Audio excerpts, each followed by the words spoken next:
Decía que los profetas de la antigüedad y los profetas de hoy, hacemos comparación, no son lo mismo, porque cuando uno decía vive Jehová y que así dice Jehová, todo el mundo temía al mandato de Dios. Todo el mundo se escondía porque venía juicio sobre toda la tierra. Pero hoy en día, el profeta de hoy en día cuando profetiza, y muchos pastores, ¿verdad? Muchos pastores que han caído en estos juegos de satánico, diabólico. Porque cuando un pastor tiene, Dios le ha dado la grey, resulta que el pastor no permite que los profetas de la antigüedad profetice en estos tiempos. Cuando se habla de santidad es como un mal. Cuando se habla de reprender, confrontar el pecado, te buscamos la palabra. Dios, nosotros no somos quien para juzgar, porque el único que puede juzgar es Cristo. Pero hay una parte en la palabra que dice, lo de afuera lo juzga Dios y lo de adentro lo juzgamos nosotros. Porque a veces pastores inútiles dentro de las congregaciones que agarran de esta palabra, porque son inútiles, amén. Verdadero hombre de Dios no le da miedo que si reprende, confronta el pecado, que si se van ahí, que se vayan. Pero cuando tú amonestas a tu hijo para bien, al momento el hijo tuyo, tu hijo, se va a enojar porque hay una corrección fuerte sobre su vida. Pero si lo apechicha, lo malcría, vas a criar un ladrón perfecto, vas a criar un monstruo. Y Dios, como nos ama tanto, Él nos corrige, confronta el pecado, porque de repente aquella persona que está en adulterio, está en lo malo, en pecado, entonces no le reprendes el pecado porque es el que te lleva el sobre más abultado, el diezmo más fuerte. Y si le reprendo el pecado, entonces él se me va la gallina de los huevos de oro. Y esto hoy en día está pasando dentro de las congregaciones. Nos da miedo de reprender, de confrontar el pecado. Muchos ortodoxos agarran y pensarán que el único pecado que hay sobre la tierra es adulterio, que no al recasamiento, que no al adulterio, porque está en abominación. Pero la mentira también es pecado, la hipocresía también es pecado, la arrogancia, la altivez, la soberbia también es pecado delante de Dios. Y esto lo que hacía este hombre, Elías, no le daba miedo, porque hablarle a un rey y reprenderle el pecado era cosa seria, porque estaba en juego su cabeza, estaba en juego su vida. Pero este hombre se levanta y dice, vive Jehová en cuya presencia estoy. Un hombre que estaba metido en la presencia de Dios día y noche, todos los días, pero tenía el poder de Dios, tenía el respaldo del Espíritu Santo. Porque cuando este hombre dijo, no lloverá por mi palabra, no dijo por la palabra de Dios, por mi palabra no lloverá, porque había presencia del Dios grande y poderoso. Amén, amén.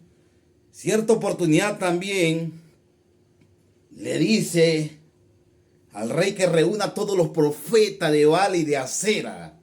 Eran como 450 profetas de Acera y de Baal. Y le dijo, ve y congrégame todos los profetas allí en el monte Carmelo, porque hoy Dios ha decidido mostrar su poder grande. Y dice que fueron reunidos los 450 profetas de Baal y de Acera allí en el monte Carmelo y se le dio instrucción. Pero qué bonito que iba Elías, seguro por el mandato de Dios, porque Dios ya le había hablado al profeta Elías. Y sabía qué iba a hacer, porque la gloria del Dios grande y vivo se iba a manifestar en ese día. Porque el pueblo de Israel claudicaba en dos pensamientos: si es o no es Dios. Pero Elías le dijo, congregámelo allá. Y el Dios que respondiera por fuego sea tenido por Dios. Y dice que llegaron y prepararon el altar.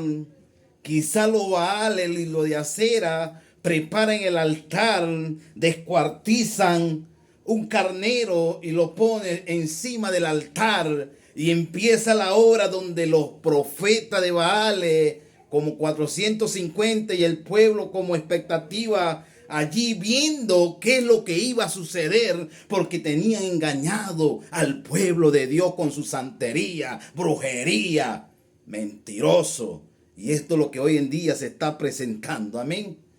Y dice que empezaron a adorar, a sajetearse, a brincar desenfrenadamente como locos, invocando a Baal, invocando al Dios de acera, invocándolo por todos lados, gritaban y se sajeteaban con cuchillo para sacarse sangre, porque según la creencia, cuando se sajeteaba, el Dios de ellos respondía. Y empezaron a invocar el nombre de su Dios.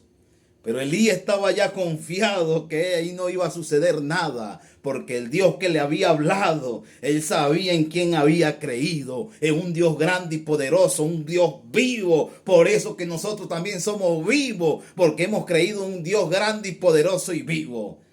Y le decía Elías a los profetas y delante del pueblo: sigan invocando a su Dios, quizás se adormeció, o sigan invocándolo, o quizás se olvidó de ustedes, o se fue con su compañero, o está tirándose una siesta. Sigan, pero en manera sarcástica le hablaba, amén. Y resulta que después del mediodía ya se le terminó el turno, porque el Dios de ellos no respondió con fuego. Y dice que Elías prepara el altar, 12 piedras según el orden de las tribus de Israel. Amén. Dice que el altar estaba derribado, estaba arruinado. Estaba muy arruinado el altar. Y dice que con aquella paciencia y con aquel amor, Elías empieza a acomodar las piedras, a acomodar el altar, a restaurar ese altar que estaba arruinado. Y cuando logra restaurar el altar, monta el animal descuartizado encima del altar. Y no bastó con eso, que hizo una zanja alrededor del altar, una zanjota grande, y búscame cuántos cántaros de agua que fluía sobre esa zanja como un río. Lo hicieron hasta 3 y 4 veces, amén, que el agua corría sobre la zanja como un río. Mucha agua, amén. Porque iba Dios a hacer algo imposible, algo para el hombre imposible. Porque tú agarras y tiras un fósforo o una candela en un balde de agua y no sucede nada, se apaga. Y cuando ya estaba el altar restaurado, él se dio toda su paciencia, amén. Se dio un postín porque sabía lo que Dios iba a hacer en ese día.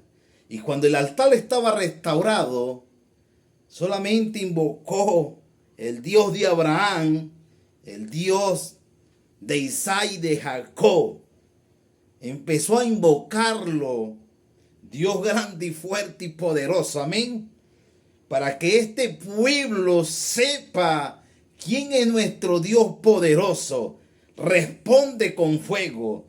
No terminaba de decir Elías invocando el nombre de Dios cuando Dios derrama fuego del cielo y dice que consume el altar de Elías y aún flame el agua que estaba en el canal y hasta las piedras lamió el fuego, porque el Dios que hemos creído responde con fuego y el fuego es purificador. El fuego purifica tu pecado.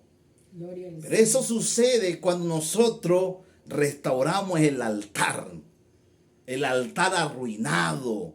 A veces arruinamos el altar y, como le decía yo a mi amada, cosa tan seria, que el creyente hoy en día está arruinando el altar, dándole más importancia a cosas que no edifican